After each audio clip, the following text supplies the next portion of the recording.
Hello, false shock, and welcome to episode 24 of the Short Graphs, your Kildare Nationalist Sports Podcast. I'm Pat Costello, and we're a bit of a depleted squad again this week, but we have plenty of grumpy old men, and I'm delighted, as usual, to be joined by Tommy and Ger. The weather outside, lads, as I say, is frightful, but hopefully it will improve for the weekend. And I suppose when we comment about teams during the season, we can't forget that on days like today and nights like tonight, they're out there preparing for the season ahead, so we can't forget about that. But no great complaints, Jared, for the footballers, the Kildare footballers last weekend. A fine win over neighbours, Offaly 3-17 to 17 points and 2 points on the board, 2 more points on the board in Division 2 of the league. Pat, a fantastic night, wasn't it? It was a really enjoyable Kildare performance. They hit the ground running very early on. Obviously, anytime you get an early goal inside the opening 4 or 5 minutes, it gives the team a great boost. But it came as a result of a really enterprising start, and it was something that Kildare carried on right throughout the first half. There was, I suppose, a bit of a flat patch through the third quarter. Offaly, they were bound to have their spell at some stage, and they scored 6 in a row there at one stage. But once Kildare got the third goal, they were well on top. But it was great to get the victory, absolutely. But it was brilliant to see the style of football that Kildare were playing. It was really enjoyable, and there was a few little tactical tweaks that kind of meant there were 1v1 opportunities, and the pace that we saw in the Kildare team was really utilised very well. And all around it was just a really good night for Brian Flanagan's team. Yeah, and Tommy, that opening goal after about, was it 3 minutes or so, that lifted the terraces, and it certainly lifted the team as well. Yeah, it was brilliant. It's kind of what you always want to see, isn't it?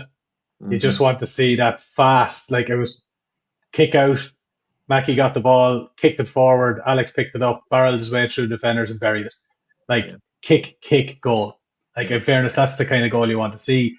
It was such a brilliant crowd there the other night, Pat. Like, it was the terraces were packed. A couple of people, I only got to meet them at half time because they were at the ends of the terrace because they couldn't get in to different areas. It was but that goal really sparked, because there was tension and there was nerves. There was expectations there from the previous week, and people were. And this Offaly beat us twice last year.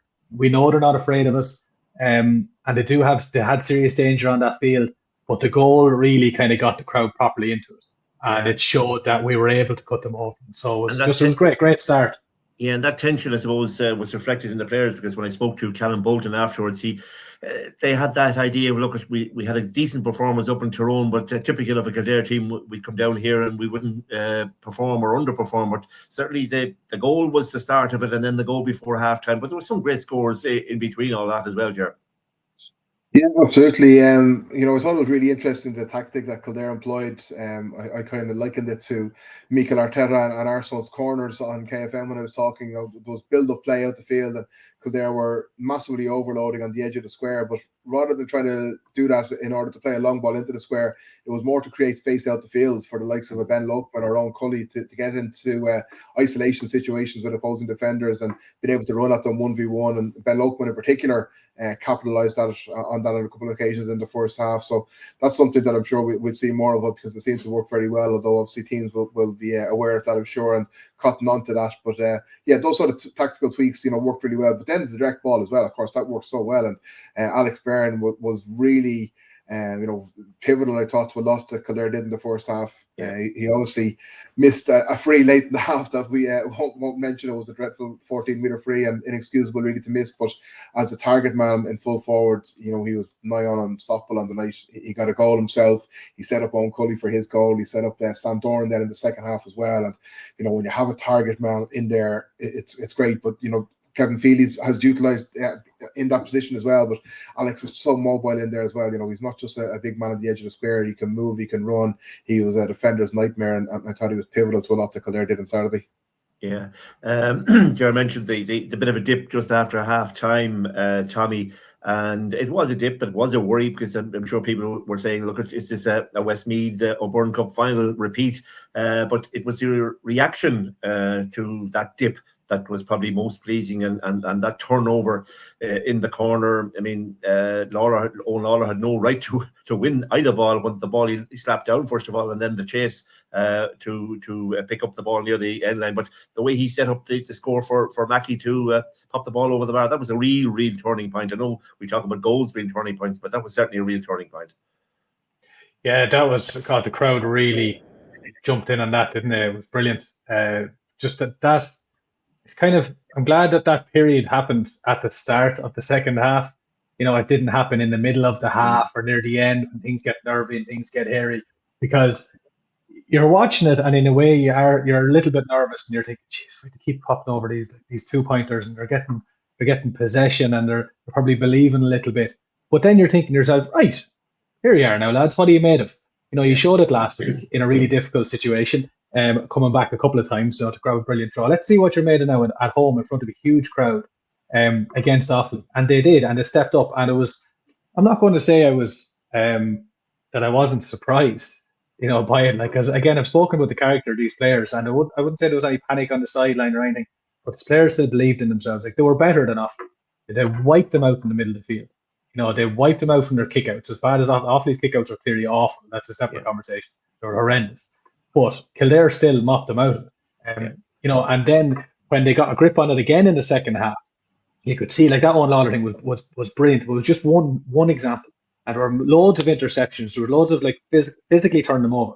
Like, they were physically stronger than Offaly all over the field, and they were hitting them hard, moving the ball fast. Then they got the next goal. Then they knocked over a couple of points. Then they believed, right, we are better. I said on the podcast last week, Pat, that I wanted Kildare to go out, but I wanted them to put out a statement, as in, this is our home grounds. We're going to beat Offaly, and we're going to beat them well, and we're going to send them home now after a bit of a message. And now, they probably didn't do it to that extent, but a 9-point win over a team that had your mark last year, it should be more than satisfactory, especially going into that 2-week break. Yeah, absolutely. It's Fortress. It's Eagles in Convis Park now. Jared, do you see a Davy Burke influence on that team? Yeah, I would. Of course, there is definitely, but I think it's as a management team, I probably unfair to single out, individuals, and obviously without being at the training sessions, it's very hard to do so. But definitely Davy will add something there. But you can't take away from what Brian Flanagan is doing too. I think it would be unfair to say that it's all Davy's influence, and probably unfair to say it's all Brian Flanagan's influence. He's obviously as the manager overseeing that management team, but they work together, and they're as strong or weak as their weakest links. So they're all part of it there every week, and Davy definitely would have added something, no doubt about it. But I don't think you could single him out in terms of that. I think they're working well together as a management team. Yeah, 7 or 8 players still on the casualty list or emergency ward 10, Tommy. But 7 or 8 players making their league debut over the last 2 weeks. That's a real positive. Yeah, it is. There's been other podcasts as well during the week. You see Tommy Rooney talking on the football pod, and I'm sure your friend Tommy tunes into this as well, Pat. But like he was saying, and he was talking about the 9 players that Brian Flanagan has given chances to players that he had at the under 20s. So everybody else is recognizing this as well, because it's such a huge thing, and we still, and depending on how the last couple of games went, like, we'd still would be talking about how Kildare fans need to show a little bit of patience, because again, there was another article during the week about an ex-player in a national paper coming out saying that it takes about a year and a half of inter-county conditioning before a player is ready to play inter-county football. A lot of these lads are only in there this year for the first time. They're not showing any fear. They're all in pivotal positions as well. A lot of them, you see Owen Lawler, they're taking that centre half back position. So that's one of the most important positions in Gaelic football. Now, I know Owen will be slightly older maybe than a couple of these lads, these other young lads coming in, but yeah, they have all around the field. These young lads have come in, and they've really just shown no fear. Long may it continue. Yeah. I saw another interesting stat. There was actually more players on Saturday who we always focus, I suppose, on Brian Flanagan's 2 very successful teams, but there was more players on Saturday who played for the under-20s who lost to Meath in a Leinster semi-final last weekend than the 2023 All-Ireland winners, although, of course, there are a number of those out injured at the moment, and that balance will surely flip as the season goes on. But the ones who are in at the moment and holding the jerseys are doing very, very well indeed. But, we always focus underage about how successful a team is and judge that in silverware, but really it's how many players you get through to a senior team is how you judge an underage side. And am I right in saying Mackey's the only one from the 2018 All-Ireland winning under 20 team? Yeah, at the moment, isn't it? Jimmy Hyland, I suppose Aaron O'Neill's back in with the panel there as well, so they're kind of around there too. But yeah, I think actually getting game time at the moment, it's only Brian McLaughlin there, Yeah. Looking at the table then, as you can see there, Cork on top with 4 points, Meath as well. Meath looking decent enough, all right. Kildare on 3, then Louth, Derry on 2, Tyrone on 1, Cavan and Offaly. Cavan must be kicking themselves because 2 weeks in a row now they've just lost out to late scores. But a couple of years ago, Kildare had a dreadful start to the league, and that really put the kibosh on things. But Jared, they must be very, very happy with the start to this particular league, and it augurs well for the remaining, 5 games or 4 games? Yeah, I think Mark Dempsey actually just as another one is on the panel from the 2018 team, just to mention as well. But yeah, no, absolutely. The opening rounds, I think, in the league are absolutely crucial. I mean, you can't overstate their importance because looking at Offaly there at the moment, they obviously have lost their 2 games at Cavan as well. And I actually heard the last 10 or 15 minutes of the game between Cavan and Meath, and that was a game that went either way. That, a couple of points there at the end of that game could have had a massive impact on that league table. You could have seen Meath and Cavan on 2 points apiece rather than Meath being on 4 and Cavan still being on 0. So yeah, those opening 2 rounds I think really set the tone for the league season. And coming into this season, I think everybody in the Kildare, certainly amongst supporters, anybody that I talked to anyway, would have been happy with just consolidation in Division 2. If we are talking about Division 1 promotion in the last couple of rounds and we're in with a shout, that would be incredible and would be a brilliant achievement. But I think overall, I think everybody understands the position that Kildare are in, a very, very young squad, a very injury-hit squad, and they are still have been down in Division 3, only kind of finding our feet again in Division 2. So I think consolidation in Division 2 would be a very, very good league campaign. Anything after that would be a massive bonus. But the opening 2 rounds have really kind of set the stall out for that. We got a point in Tyrone that nobody was really expecting, bar I suppose the lads inside the dressing room themselves, and then followed that up with a comprehensive home win against Offaly. So yeah, I really don't think we could have asked for much more in the opening 2 rounds. Nice to have a bit of a break there now for the squad, I'm sure. Brian Flanagan mentioned them getting a couple of days off. Obviously college commitments now are finished for I think the entire squad now as well. So they have everybody in there, bar those injured cohort, but there's no rush now to get these injured players back as well. That's what I think the opening 2 rounds means as well. If we'd lost those 2 games, I think everybody would be looking at, how are we going to get so many of these injured players back for the game against Derry, and maybe rushing them back or rushing too many of them back at one time. But now the pressure is off a little bit. Of course, there's pressure on every game, and by the time Derry come around, that will be pressure in itself. But there's no need to rush back these injured players now as well. The lads who have taken the jersey have done very well indeed, and the lads who aren't in the squad at the moment will have a big, big fight, and that's exactly what Brian Flanagan wants. But I think the results kind of have alleviated the pressure in terms of that a little small bit as well. Yeah, obviously we will talk about that Derry game, which is on Saturday week at 6:30 and in St. Conleth's Park. But looking at the man of the match, then Tommy, I know it's gone to Harry O'Neill, but any one of 5 or 6 players could have been in the shout there as we scrambled in the media box alongside Ger to pick a man of the match. But Harry O'Neill is he's turning out to be, I suppose, the character of this Kildare team. He is. Won't lie, Pat, I was very, very worried when I landed in Oma and I heard that Harry wasn't starting and that wouldn't be involved. One of the lads told me, like, the previous couple of matches, the Westmeath match and the Dublin match, Harry was my man of the match in both of those games, and he was really, he's such an important player. He's hugely important. And I was thinking of the firepower that Tyrone had. I was thinking, yes, no Harry O'Neill. I was then, any little glimmer of hope that I had at the time, I was kind of thinking, oh God almighty, but he was so good again the other day. He's just so tenacious, so strong. Gets out of these corners, 2 or 3 lads. The opposition lads are probably thinking, oh, we'll smother this lad and we'll get him, we'll knock the ball out. He worms his way out of these positions. His strength, low centre of gravity. He loves the tackling. He loves marking lads. He loves marking I've said this before. He loves marking who's the best player these lads have. I'll take him. He was brilliant. Like, there was a couple of other lads that definitely could have put their hands up, or did put their hands up. The other day. Throughout the field, like, I know Mackie got on his 2nd team of the week, the official GA team of the week. So that's 2 weeks in a row for him. Alex Byrne, probably didn't get enough credit. I think he scored the goal, and I think he set up the other 2. Outside and the 2 points more that after that. Yeah, he's just he's such a pivotal player for us. Yeah. He's such a big, strong unit of a man. Like, we saw that as soon as he got the ball out in the wing for that first goal. Yeah. he's always beaten that man, and it's a case of how many other players they can get to smother him, because that's how players stop Alex Byrne. They smother him, and they make sure he can't get through. And that's the same in the club game. You see a couple of teams recognise Alex's route through the middle for Nace, and like Moorfield did it very well, where they block off that central avenue. But Alex showed he can get the ball out in the wing and cut in. Like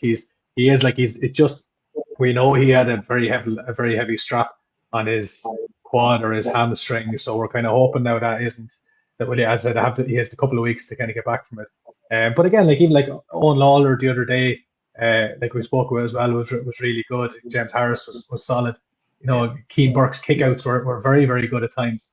So there's so many players that we don't talk about probably enough every week that could have been up for that man of the match, because it was such a good all-round performance. Yeah. Owen Lawler probably has been unlucky in that he had that injury. Was it playing for the under-20s 2 years ago or whatever? So he's really coming back into form. But everything is auguring well for Kildare for the remainder of the league. But obviously a big test coming up on the Saturday week against Derry, and we'll talk about that next weekend. But for the moment, congratulations to Brian Flanagan and all the team there. Kildare sitting in third place on 3 points in the Division 2 of the Football League. Not so good of a result, unfortunately, for the hurlers, Ger. They lost to Dublin 2-19 to 11 points. But I think the scoreline probably doesn't reflect the performance of the team. But for, I suppose, uncharacteristic misses in front of goal, they might have been a lot closer. Yeah, obviously we were in Signal St. Conan's Park, so I didn't get to see this game. But by all accounts, I suppose Kildare were facing an uphill battle after conceding a couple of early goals. And that's the last thing you want to do going in away against one of the big sides like that. And it's something that certainly Brian Downing will be keen to ensure that it's not replicated throughout the remainder of the season. But Kildare, by all accounts to their credit, really stuck at it. They were 9 points down at half time. Still with about 10 minutes to go, we're still 9 points down. And Dublin then got a couple of scores to pull away in the last 10 minutes or so. So, yeah, look, it'll be a learning curve. Again, the success or failure of Kildare season, I said this about the footballers on a few occasions, but especially for the hurlers as well. It's not going to be based on games away to Dublin. Anything against Dublin would have been an incredible bonus, but it's the home games, and particularly the one that we have coming up on Sunday. They're the kind of games that definitely will decide whether Kildare stay in this division for next season or are relegated. So, next Sunday is not quite must win, but certainly the Kildare are going to be winning 2 of their 3 home games anyway. So at the very least, so definitely Sunday is a bigger game in terms, I think, of overall Kildare season. But like against Dublin, again, they'll take a lot from it. They stuck at the task very well. We saw how physically imposing Dublin are when they visited Newbridge last year, and even without seeing a ball poked in that game, just the size of the Dublin team compared to the Kildare lads was very, very noticeable indeed. So that's something that Kildare, again, we've got a handle on it. But by all accounts, they were far more competitive in this game, as we would have expected, than their previous showing against Dublin. There were so many reasons for that last year. But yeah, positives to take from it. But as I said, I think Sunday's a bigger game now coming up. Yeah, Tommy, as Ger said there, we saw what Dublin were like physically wise in that championship match last year. But looking at the matches against Antrim and indeed against Kilkenny and the Dublin match last week, Kildare seems to have closed that gap quite considerably from a physical point of view. Yeah, they have, absolutely. I think they would have known. Again, like that, last year was as great a year it was also a year of progression, because there was conditioning work that was going on in the background, and they obviously have these 2-3 year plans, whatever. So we're already another year on from the conditioning work that would have been done for that campaign last year, that Joe McDonough and Division 2A campaign, or Division 2 campaign. So this year, it's no surprise that Kildare can't put up to them, and it was noticeable in that Kilkenny game that the Kildare lads really weren't bullied at all, and there were a couple of little dogged moments underneath the stand where a Kilkenny lad, it's always a great sign, and the top teams do this. Once a Kilkenny lad didn't get the ball into his hand immediately, the Kildare lads were all over him. And you could see a little bit of that as well in the Dublin match the other night. For looking from the highlights, it's a really good sign if Kildare can do it. It was always quite telling from the other point of view that people would say last year, Kildare were just a little off when they played the top teams, because if the ball didn't come into the hand immediately in St. Conan's Park, the Dubs were all over. People they always say that in Crow Park, you'd see the Kilkennys and the Clares, the Tips and the Corks. The ball sticks immediately. But Kildare were the ones doing it, and they recognise the value of that pressure. And then when you have that extra bit of mass on you, it's good. And throw the absolute quality that these Kildare hurlers have on top of it. And it's a long campaign. When you see the matches coming up, that double match is probably a good one to get out of the way. Certainly is. Looking at the players who came back, it was good to see 2 or 3 players coming back in at the time. Conan Bourne was in there, Cathal Dowling was in there, and Cathal Lacey was in there as well. So good to see those players back. Sure. Yeah, like that. Yeah, absolutely. Kildare are going to need all their star players. So Simon Lacey and Cathal Simon Lacey, Dowling. not Cathal. Cathal Dowling and Simon Lacey. They were both in the starting lineup, and Keane Bourne as well, who had missed, I think, a Fitzgibbon trip during the game during the week for DCU. So maybe it's just coming over a bit of a slight niggle as well. But yeah, those trio were back in, and then obviously Conan Bourne as well got 20 minutes at the end. He's still recovering from his year-long absence. But that just strengthens the Kildare squad. You see the other players coming in. Then there was Jack Travers and Carl Dervin, who have been around for a long time with plenty of experience, and then new guys down like Caelan Smith and Tim Ryan as well. So yeah, absolutely, it's Kildare are going to need everybody fully fit. They definitely need as many players as possible. Brian Dowling will need all his key men for the games that are ahead, because just to emphasise it again, you see that league table there already after just 2 rounds, albeit with Carlow and Kildare having played a game less. Those 3 teams, I think, at the top are probably a step ahead of the other 4.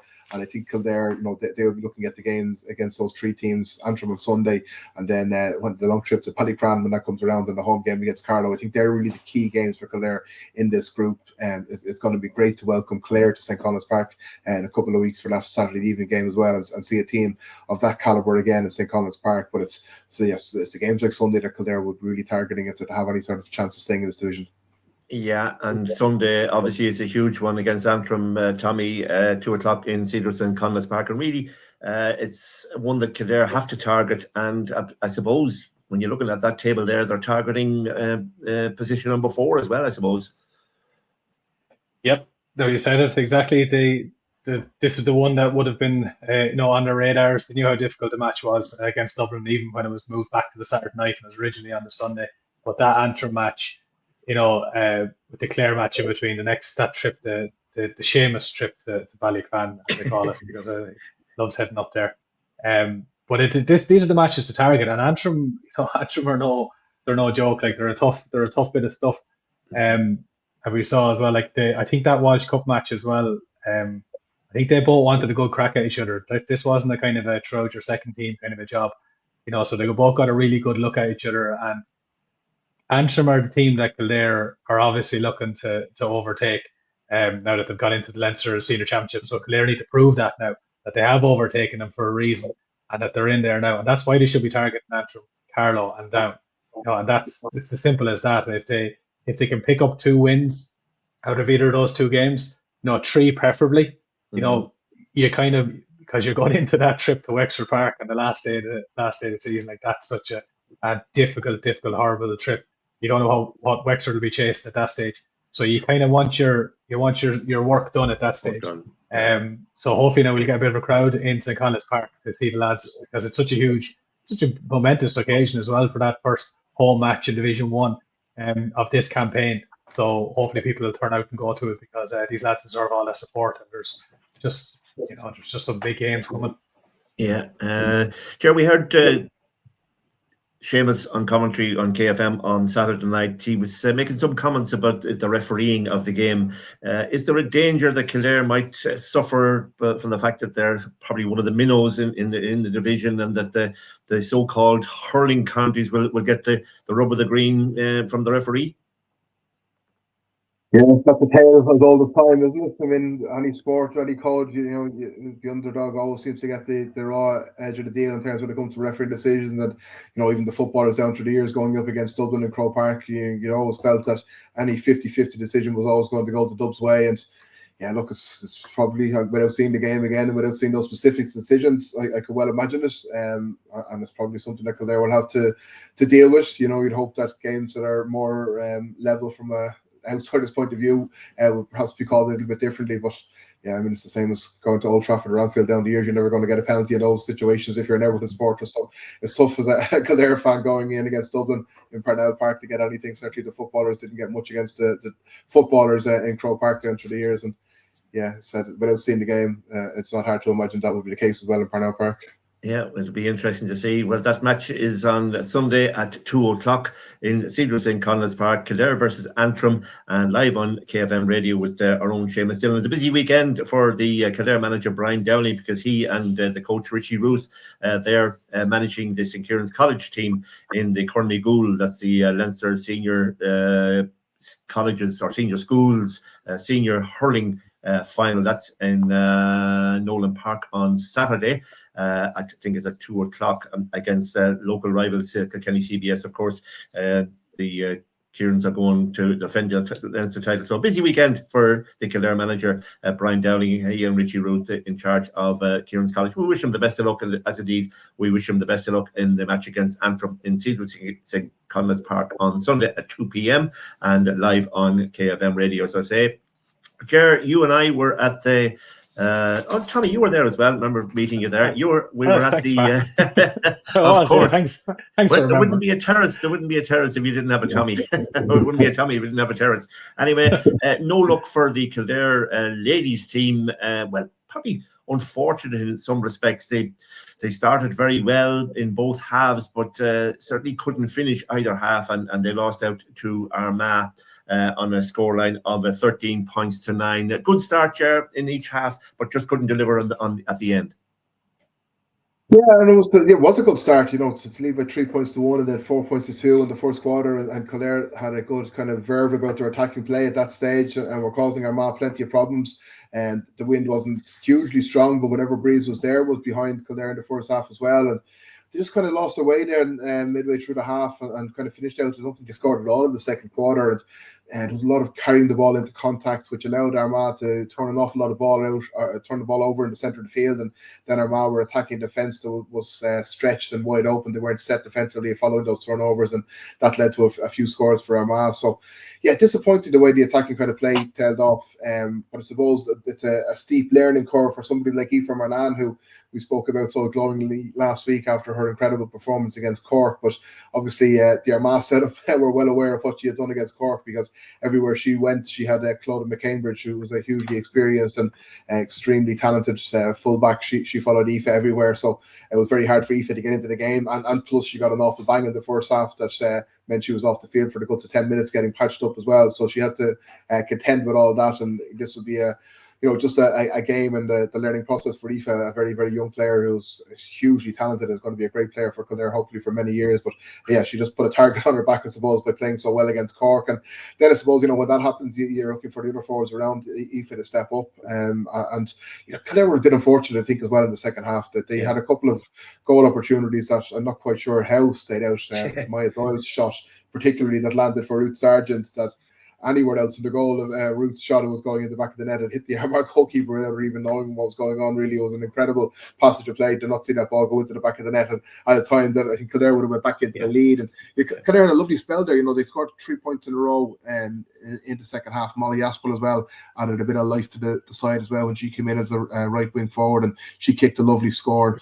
Probably key then. Armagh got the next one, but then the next score was that 3-up breach. And I think actually by the end of the game, Kildare scored 3 points compared to Armagh's 2. But Armagh's two of the Armagh 3 breaches, they came late in the game. Kind of the scores that Kildare got off them probably weren't going to influence the result in the game. I thought that second of the 2 breaches for Kildare that gave Armagh what turned out to be the second of the 3 quick-fire points, I thought that was a key moment in the game. It just gave Armagh a little bit of breathing space at a time that Kildare had some momentum in it, and from there Armagh were able to take the game away from Kildare. Yeah, and Tommy, Ger mentioned Ruth Sargent there, both she and Leisha Lenihan. Probably not had the influence on the game that you might expected them to have, because they're really, really the spine of the Kildare team. Not sure. I think the game passed them by a little bit. Not sure where Ruth was supposed to be playing. Yeah, well, it all depends where those action areas were, because obviously, the whole recency bias, the second half will be in our heads. So that those gaps through the middle. So that's something that Armagh obviously targeted. Mm-hmm. And for the Kildare players, it wasn't like there were huge gaps in the middle. It was the way Armagh attacked it as well. Very, very similar to the old Kildare style of the year of the Intermediate Championship that Kildare implemented, that width where they had players like you even saw in Crow Park in the All-Ireland final day. Kildare players nearly on each sideline and working and then coming in and creating the space in the middle for their players to cut around the D, because there's two things going to happen there. You're right, especially with the old rules, the way it was, that you're either going to break through your player or you're going to be fouled. And there's a high chance that you're going to be fouled. And we saw it consistently on Sunday as well, where Armagh were picking the ball up, specifically in the second half, which would have been on the stand side, shooting into the kind of the town end, and then getting the ball in and cutting across the Kildare players. And they got numerous fouls from what looked like high challenges. From my vantage point, which was behind that goals, was the Armagh players going into the tackle and dipping in. And once they dipped into the tackle, then it looked like it was high because they'd obviously thrown their heads back. But they were getting plenty of joy from it, so why wouldn't they? So that way, when you talk about Ruth and Leisha, there were a lot of players that were being pulled out of position. Now we know Leisha's probably on a slightly different position this year because she's more on that left wing. But it was a good game plan from Armagh. You have to say that as well, because they recognised that's how they're going. Like, you have to remember as well, Armagh are coming off a bit of a trimming that they got off Waterford in that first game. I think they lost by 12 points, which was a big surprise. But the Armagh team that we saw at the weekend were wondering, have their players back, or are Waterford that good? But it was good from Armagh in the second half. Kildare had plenty of chances, but the Armagh defence was really good. And the Armagh defence pushed up. They pushed really high to try to stop Kildare early, because they knew if Kildare worked the ball in, that the likes of Aoife Murnan or Alan or one of these would get the ball in tight situations and cause damage.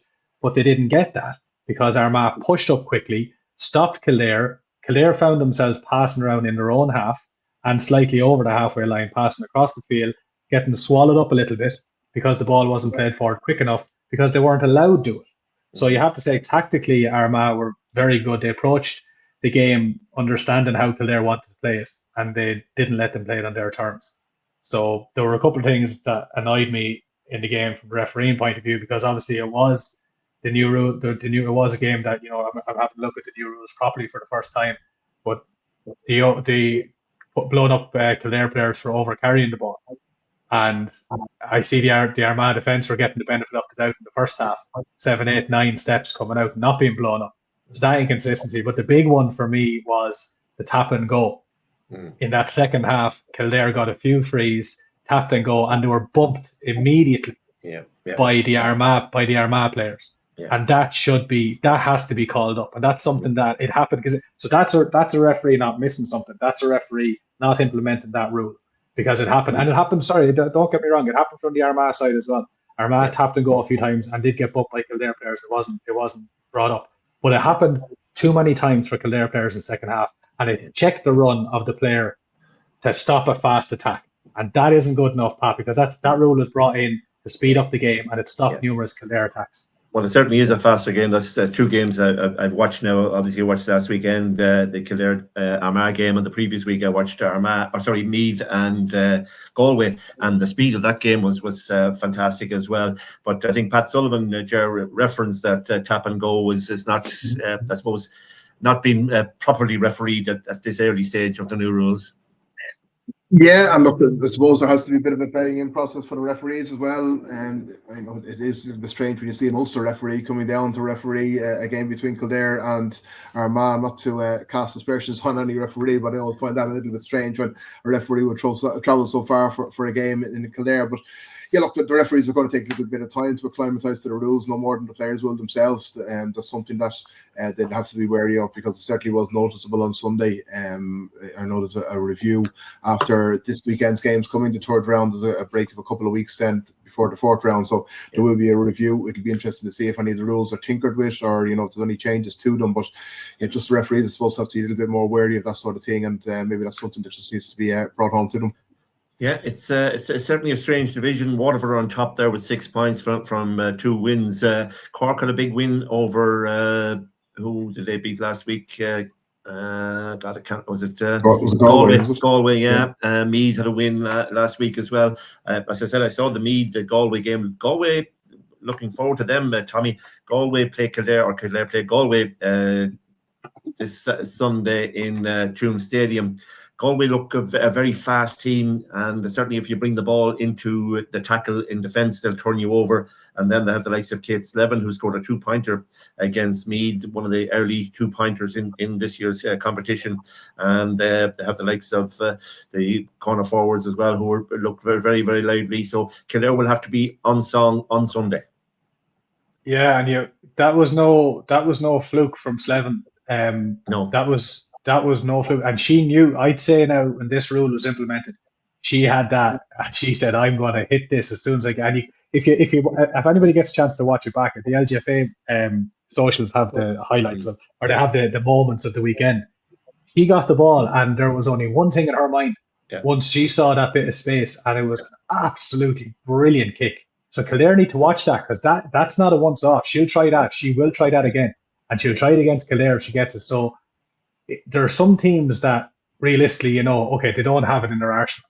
Like this is going like comparison to the men's game as well. If Kildare like copped on against Westmeath about the 2-point kick, they would have pushed out. So it might be a case of Kildare might have to change up slightly where they do push out on the D. Because listen, if it only happens once, it's still 2 points.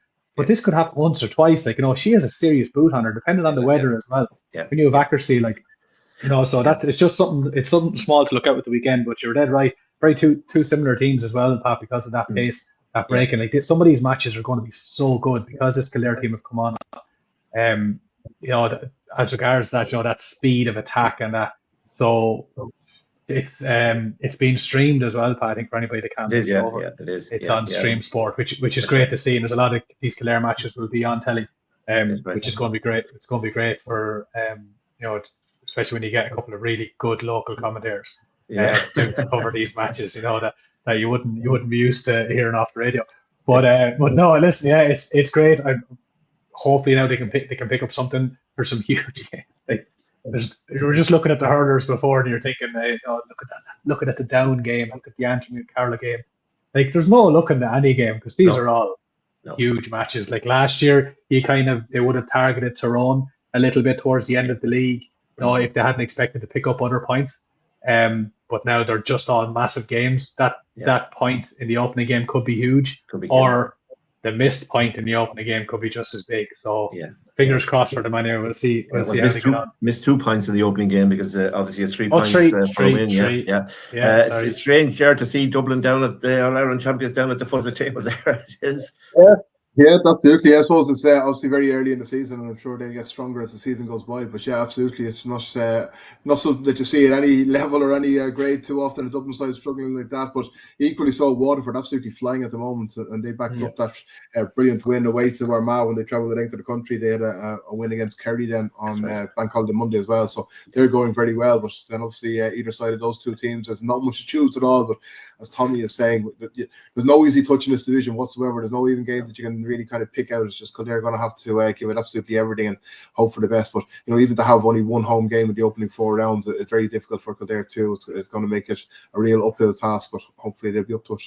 Absolutely. That game is on Sunday in Tuam Stadium against Galway, and I'm sure there are updates on KFM radio. And just looking back, Ger, no look for Maynooth in the Sigerson Cup. They were brought to extra time, seemed to have the game won in normal time, but lost out in extra time against UL. Yeah, the game. Yeah, we had a chat about that one last week. Yeah, it was a disappointment for Maynooth. It was a missed opportunity. I felt like it was a chance for them. Yeah, they had it in normal time. They almost got there. It was a late goal sent the game into injury time, and then the game was really in their hand when Owen Cully forced a second yellow card of the Limerick fullback. It was a chance to pop over a free against 14 men and then push on, but unfortunately the free was missed and then things unravelled from there. So yeah, disappointment for the Sigerson players, but I don't think Brian Flanagan was overly disappointed when we were talking to him on Saturday evening, as much as he wants the players to win those games. But yeah, more recently then, just last night in the Fitzgibbon Cup, DCU and all the Kildare contingents that were on that team, Dan O'Mara and Cian Boran that were starting, and then Liam O'Reilly and there was another Kildare player come on as well. So off the top of my head, I can't think of what was 4 of them involved as well. But yeah, they were beaten after extra time as well. So that was another frustrating defeat. And of course, all these college finals are being played in Croke Park this year, so that would have been a big thing to get through as well. And I saw a couple of Kildare players as well in the SET O'Carlow side as well against Trinity College in the Trench Cup, the division below the Sigerson Cup there last night. And unfortunately, they lost as well. They were 10 points down at half time, had a storming second half. Sam Ryan was involved, Sam Savage as well, Ross Harris too. Gavin Thompson came on at half time but was struggling with a bit of an injury, but they got back to within 2 points at Trinity College, but couldn't get over the line. And Trinity eventually won by 5 there. So 2 years in a row that they lost to Trinity in the Trench Cup semi-final. And just quickly as well, Pat, if you could just mention some of the schools teams as well, because although not Kildare and Knockbeg have had a good couple of days there, they won a junior final. As we're recording this, they're playing a second year Leicester final as well, and I know Tommy's probably very interested in those, because there's a number of Castledermot lads in particular who are probably involved in that very successful under 16 Castledermot side, and they're doing well now schools level too, so good to see them pushing on as well. I think Clane had a win. Sorry, Tommy. I think Clane had a win in one of the Leinster competitions during the week as well. Maybe they're in the final now too. Yeah. Kilcock as well last week. Yeah. And the Clane Sculwer are in the All Ireland. Their Camogie team, I think, as well. Didn't they win? They won their Leinster. I think they're in an All Ireland B Camogie. I'll double check that now, but there aren't some. The schools, the post primary is quite difficult to keep up with because there's so many levels and grades. Exactly. I do actually have now fair play to Knockbeg College, because I was talking to somebody from Castledermot. In fairness to Jono, he was telling me what the Castledermot lads are involved, and in that semi final. But I have to say as well that Knockbeg put up a list of all of their players, which is really good with their clubs. Yeah. And I'll just run through, because it's only fair to name the Kildare players that are involved in it, because there are so many players involved in Knockbeg, it's actually unbelievable. I go down through it. Okay, so from Athy, Ryan Clancy and Oscar Byrne. Castledermot, Greg Kelly, Harry O'Gorman, Tig Murnane, Tig O'Gorman, Oisin Deering, Conor O'Gorman, Conor Harmon, Greg O'Shea. And then we have from... that's definitely... there is Grange. Sorry, there's the two Granges, Grange and Grange Nolvan. So Grange Nolvan, Jack Anderson and Henry Gannon, Owen Ivory White and Alex Anderson. So we saw a lot of those young lads involved at underage, right, obviously for Grange and for Castledermot. And then I'm pretty sure there was another one, was it Castle Mitchell? There was one more Kildare lad in here. No, that's it. Grange Novel lads. But a huge mix. Laois, Kildare, Carlow, Wicklow. Fantastic mix in that big team. Like, it really is. You should keep an eye on them going forward into that, the Bosco Cup and stuff next year, because there's serious work going on there. But well done to all those Kildare lads, and best luck to them going forward. Absolutely. And I don't know whether you noticed or not, Jared. Tommy just mentioned the double barrel names are certainly creeping into GA commentaries now, and it's getting harder and harder to try put them on a graphic, Pat. Try put them on a graphic. It's easy to say their names. And you can ask the guys in Kildare, the Kildare GA as well. The problems I had, and this isn't even a proper double barrel name, Tomas von Enkelbrechten. When Kildare under 20s got in that, when they won the All Ireland, Tomas in that full back line, I had to make more space for his name. And exactly as you say, all these young lads now all have the double barreled names. If they could feck off and use one name, it'd make life easier on me. No, it's just yesterday. It was during the week I was covering a match for Clubber. It was a Leinster B final, and a guy from Longford gained possession, and he had the ball in the back of the net before I got his name out. He was brilliant. Anyway, that's only an aside. And well done to all those people who won and who have double net barrel names as well. Pat, I will just give the Sculware a camogie, because I just it was something in my head. So it's the so they're in the final, and it's on next Thursday, the 12th of February. So it's the All Ireland semi-final of the Junior D camogie. So they're playing against Claren College from Athenry in Galway, and the match is on in Chub Renville Gaelic Grounds, Oranmore. I know Oranmore, but I don't know that place. County Galway. Next stop, America. Yeah, that's it. So next Thursday at 12:30. Best of luck to them. Best of luck to them. Yeah, best of luck to them. And speaking of all things GAA, isn't it great to see Kildare playing France in the first round of the Six Nations this year, Ger. So many Kildare players. God, it's incredible, isn't it? Yeah, we were, you saw them in the squad already, but to have all 5 names in the starting 15 is something else. A third of the Irish rugby team, and these are all true and true Kildare people as well. So it's a very, it's great for the county, I'm sure, the rugby supporters, and particularly, I suppose, the likes of Newbridge College or Clongowes and Nace Rugby Club as well, that would have played a part in so many of them coming through. With Ty as well, with Jeremy Lockman as well. But yeah, some great stories there as well. I mean, obviously, like Jeremy Lockman is, I think he's 30 years of age now. He's kind of plugged away, and at times starting in Paris in a Six Nations game must have seen a million miles away over the last 10 years for Jeremy. But he's been a very good, consistent performer for Munster, and he's got his reward there now. And obviously the Prendergast as well. We've spoken about Sam an awful lot as well. McKean has developed into a real favourite for Andy Farrell as well over the November series there. So great to see them.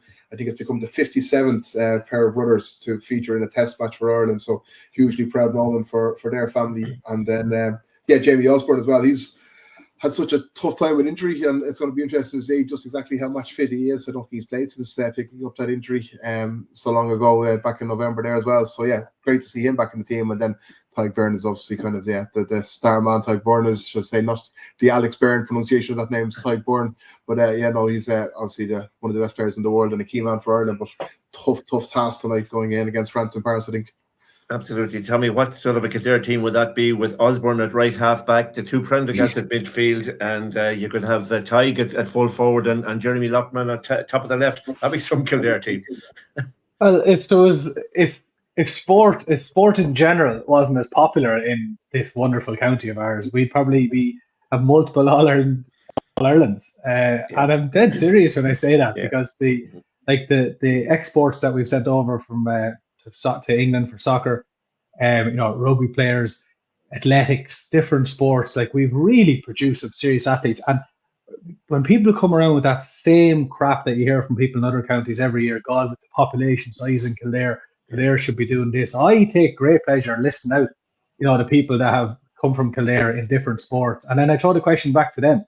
It's like, list out the people from your county, that have done the same thing, because we do produce. And that's, again, going back to the schools, the clubs in Kildare, and the facilities that are available, and to give kids the choice, to do whatever, go to whatever sport you want. Now, I know there's obviously lots of different reasons that people choose sports, but it is. And to see that, I mean, I took great pleasure in tweeting yesterday that there were more Kildare men than Munster men on the Irish lineup. But as you say, like, it might be worth, just for the crack, if we going through all sports, if we know anybody that played Gaelic games when they were younger, that were professional sports people, just to put it together. Did you ever read Jordan Murphy's book? And he spoke about, a dream of playing football for Kildare when he was with Leicester. There's so many people like that have gone. I'm not going to say, you can't say like slip through the system or anything like that. I know some people are frustrated. And the same, like, I was listening to Johnny Murphy, brilliant interview with Johnny Murphy on Off the Ball AM this morning, and he was on to talk about the Irish team. That's two plugs for Off the Ball. So I'm sure, when we mentioned Richie Whelan, we got a couple of tops out of it. So I'm sure we'll be getting Off the Ball tops very, very shortly. Go ahead, Tommy. I'll clip this and I'll send it to Tommy and I'll send it to Ger. But Ger obviously being a Kildare man, like, he brought it up and he said about the Kildare rising thing about the rugby. And Johnny, if anybody gets a chance to listen to it, Johnny really went into an interesting piece on, and he referenced Callum Bolton. And he spoke about how good Callum was as a rugby player. He was able to kick the ball a certain way that other lads weren't. Now, Callum grew up playing soccer for the majority of his underage years, and actually was quite late to GAA. So it is interesting to hear about rugby being part of it as well. But Johnny spoke about him, and he referenced him about how skillful he was, and the exact words he said is, "Look at him now; he's lording it for Kildare GAA." Because Callum does have skill sets. He can see that on a football field. And I've said this before, how when he runs with the ball, he solos casually, easily with both feet. Like his right foot, he soloed in one of the matches against Tyrone. He was going forward with his right foot, and then he turned and he just soloed with his left. Two-footed, strong, powerful, head-up football. So you have players like that that are good across multiple sports, like Lokeman as well, like super soccer player with, I think he's with Newbridge United. James Harris, rugby as well. Playing underage for Leinster. So there's so many different skill set you can bring across it. But Pat, listen, as sport in general, it's just great. There's so many stories out there. It's just great to see. I agree, and sure, look, the League of Ireland starts this weekend, and a number of Kildare players are on various teams, and then you have Kieran Kilduff managing Dundalk in the Premier Division. So it's certainly a season to look forward to in the League of Ireland. Of course, we had Ger Nash managing Cork last year. Ger from Confleet gone over to, I think is it Sweden, or is it one of the Nordic countries anyway? So I mean, you have to hand it to Kildare. You know, we always talk about the number of sports in Ireland, but the number of sports in Kildare are fantastic. And if we can, I suppose, put a team together, Jimmy McGee, the late and great Jimmy McGee, if he's here now, he would be able to knock out a Kildare rugby team that could play Gaelic, or a Kildare Gaelic team that could play rugby. So Jimmy, I say you give it a good go yourself, Pat. Now, I don't think so. So we want to wish all the Kildare lads the very best of luck in Paris for the opening round of the Six Nations. A good weekend on the local scene, though, for the rugby teams at Naas. Returned to winning form, and so too did Athy. A fantastic win for them up in Sea Point. A great win for Naas, first of all, because they were just in danger of getting sucked into the things at the bottom of the table. So big win for them. That's a massive win, and a massive win for Athy as well, because things getting very tight down the bottom of that Leinster League. And I know Tullow and Wicklow, who would be two of the sides down there in the mix, is probably one team was cut adrift. But then I think Tullow, Wicklow, and Athy were probably the next teams most likely to drop into that second place in the bottom. That would be a relegation playoff. And actually, Tullow and Wicklow played out a draw with Wicklow kicking a last gasp penalty. So it turned out to be a very, very good day indeed for Athy, because not only did they win that match, but two of their relegation rivals only picked up a draw then out of that result when they played each other. So I think Athy have Wicklow this weekend, an away game against Wicklow. If they could get that again, if they could get a result there on Saturday, they'd pretty much be safe, I think, that in division, and then they could fully focus on retaining their Towns Cup when they enter that competition to start of March. They are a town, both towns, Naas and indeed Athy. The amount of sport at all levels in those two towns in particular, and Newbridge is the same. It's immense. So too is Leagues Up, because they have Liffey Celtics up there, Leagues Up United, Barn Hall Rugby Club. So the amount of I suppose multi-sports in the various towns in Kildare, never mind the county, is absolutely brilliant. Speaking of soccer, sorry, Pat, just it's all down to the volunteers and coaches, because those players coming through, they would have all started at 7, 8, 9 years of age, whatever they were starting at, whether it be soccer, GAA, athletics, rugby, whatever it is. They all start off the same at a very low level, and they need volunteers out, and it's people who go out on nights like this when some of us are sat in front of the fire, and people go up. They give up their time very selflessly to be out there training young kids, and it's great to see the ones that go on and compete at a very elite level. But there's many of them like myself that never got near a high level, but had a really enjoyable time playing a lot of different sports when they're growing up, and so thanks to so many people that put in so much time. I won't see you criticise Tommy like that. No matter what the weather is, Tommy, or whether there's a game on or not, Tommy will be on the terrace. We were mentioning is soccer, the KDFL, that's still the under-20 league going on there at the moment. Yeah, well, there hasn't been much being played over the last couple of weeks now, down to the weather, of course. That's had a big impact on it. Rathangan are out this weekend in the Leinster Cup as well, so that's a big game for them. They're looking to join Clonmullion in the quarterfinals of that, so a big tie for them down in Wexford on Sunday, I think that is. And I suppose we should mention Michael Noonan as well, because we spoke in depth about him last week, and it does appear that his move to Hoffenheim hasn't gone off, obviously, in the end, before the end of that transfer window. So he will start the season with Shamrock Rovers, and then I suppose reassess the situation in the summer. But yeah, no doubt there's a big move in the offing for him coming soon. But for the moment, for the next few months, he'll just get the head down and focus on things with Shamrock Rovers. Yeah, I think his namesake was in goals for Shamrock Rovers in the President's Cup last weekend, wasn't he? Alex as well, yeah, absolutely. A Malou's man as well, yeah. He was obviously in that World Cup squad with the Irish under 17s with Michael as well. Two Noonans, not related. There were three Noonans, all from Kildare, on the Shamrock Rovers team at one stage, all not related. But Conan has moved on to Waterford on a permanent deal for this season, having spent there a year last year in the RSC on loan. So he's gone there permanently this year as well. So he's another one for people to come out have a look at. He's from Broadford, so hoping to nail down a position in Waterford and kick on this year now after moving there permanently. And did James Crawford's move across channel, that could go through? No, I don't think in the end. No, that fell Okay. off in the last minute, unfortunately, which is a real shame for James, because I think it was very, very close to moving to Barnsley, and I think he was all set and ready to go. But unfortunately, as you know, seeing the transfer deadline day with deals, sometimes they fall through, and for whatever reason, that one fell through. So no, unfortunately for James, but again, he will, I'm sure, pick himself up and get going again. Absolutely. Looking at basketball then, a bit of a dip in form for Liffey Celtics, going down the league table, and obviously didn't do the business in the cup either. Yeah, I think they're probably having a bit of a hangover from the cup. They put a lot into that National Cup. They were looking to retain the title and came very close at a great game. It was a big emotional high, I'm sure, to get back to the final. And they're probably having a bit of withdrawal at the moment now, but they need to get themselves back on track and start to get a couple of wins pretty quickly before the end of the season there. Yeah. Is it a case of JP McManus eat your heart out? What about the performance of Mark Walsh at the Dublin Racing Festival? Was it 4 Grade 1 wins he had? Yeah, absolutely incredible. He loves Leopardstown, does Mark? He certainly does. But he loves the big races.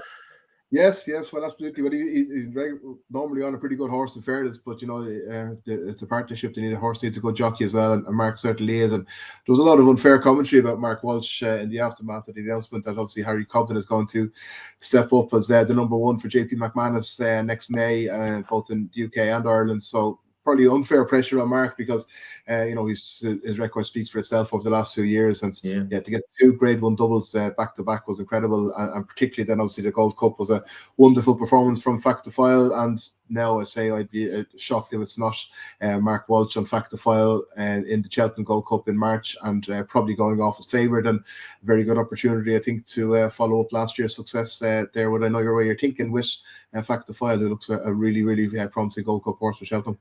Well, of course, we don't have our horse racing, hurling, ladies football, camogie, and whatever else expert Seamus Dillon with us this week. But I have to say, I'm delighted for Mark. I've spoken to him a couple of times. Love to do an interview with him whenever he gets a chance to do so. But I spoke to him in Punchestown last year after he was having a great run coming up to Punchestown as well.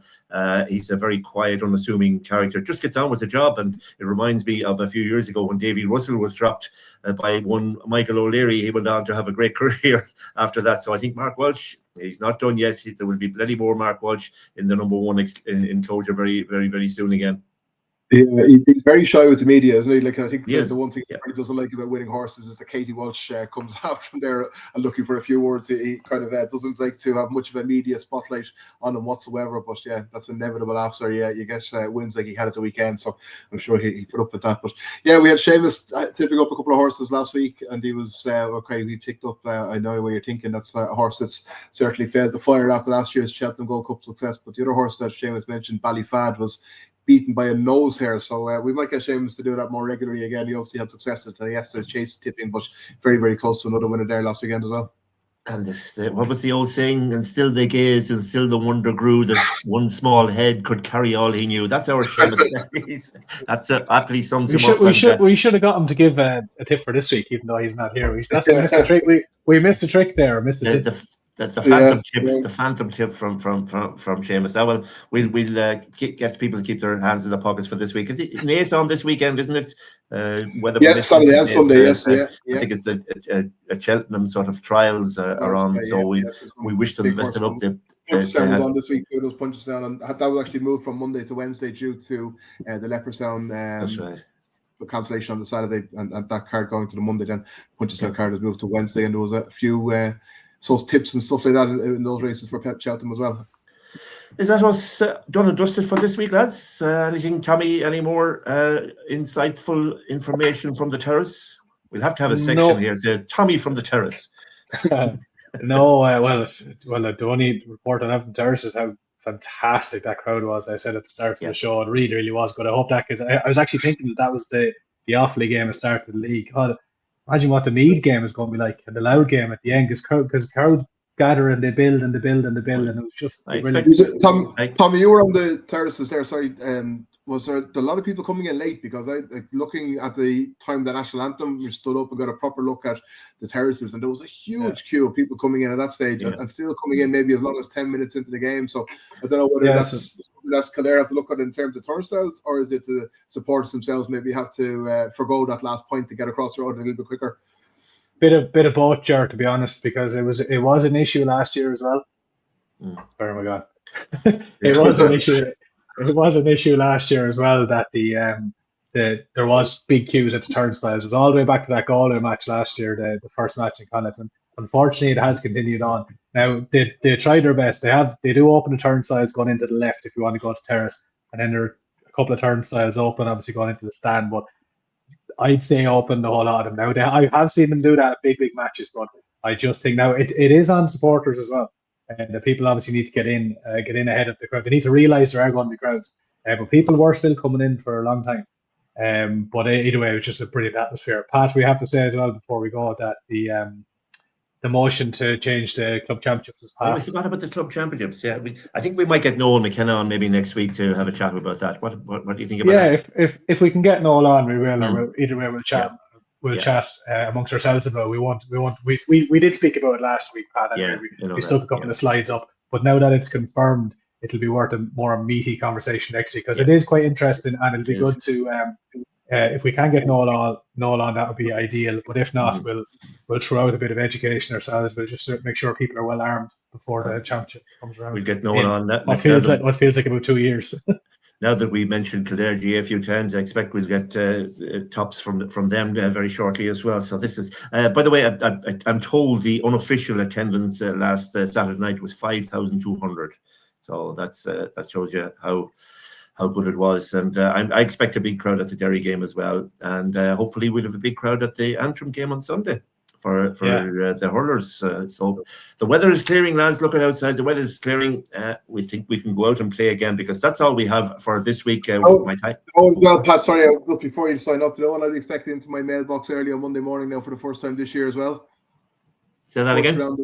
But I'll be expecting into my club into my email inbox for the first. The pre-season. The first round of club fixtures very early on. So we start on Saturday week. So this weekend, and those teams will be going through their their pre-season training and everything else. But at least there'll be a game at the end of next week for those clubs as well. And we have to get out to see a few of them. And even in the early stages, it's always nice to see the club teams getting back onto the pitches. Absolutely. It'll also be very interesting to see what players will be getting run out with those clubs, because we saw last year as well players that were trying to come back from injury a little bit. They did get time in the league. They got time in Aldridge and Kyo Cups. So we'll keep an eye on that as well ourselves, because you might see lads getting a few minutes here or there. That'll be a really good indication of who's coming back to fitness for the middle and end of the league. Yeah, geez. Never stops, lads, does it? It never Christmas stops. Day. Christmas Day. Well, Christmas Day. No, not even then. There's probably a swim somewhere we'd have to cover. Anyway, we have to stop this week. Just bang on the hour there, and we want to thank Ger and indeed Tommy for their insightful, and I mean that SIGHT, not the other spelling of the word insightful. Their insightful contributions as usual. We're looking forward to Sunday and Antrim match for the hurlers and the Galway match for the ladies team. Very best of luck to everybody involved this weekend. Let's hope it's a good weekend, and it's a good weekend for Kildare athletes. I'm Pat Costello. We'll talk to you again next week.